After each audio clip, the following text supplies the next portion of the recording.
আসসালামু আলাইকুম সম্মানিত ভিউয়ার্স। আজকে ঢাকা থেকে বহু দূরে দেলোয়ার হোসেন সাইদি সাহেবের এলাকায় ফিরোজপুর, বরিশাল, জালুকাঠি।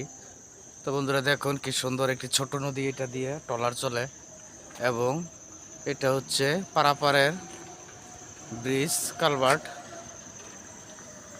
তা আসলে জোয়ার বাটায় পানি কমে বাড়ে।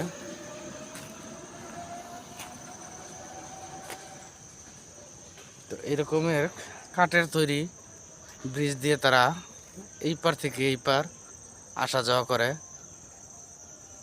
তো গ্রামীণ পরিবেশ খুবই ভালো লাগলো। ঢাকার অদূরে প্রায় 250 কিলোমিটার দূরে এই ফিরোজপুর সারা রাত্রি ড্রাইভ করে আমরা এই মাত্র এসে এখানে পৌঁছেছি এবং বেড়াতে এসেছি। তো ইনশাল্লাহ আবার আজকে ফিরে যাব। তো বন্ধুরা দেখুন কি সুন্দর নদীটি, এবং এই নদীতে নাকি ভালো মাছ পাওয়া যায় এবং জোয়ার বাটা সাথে পানি কমে পারে। তো ভালো থাকবেন সবাই। আসসালামু আলাইকুম।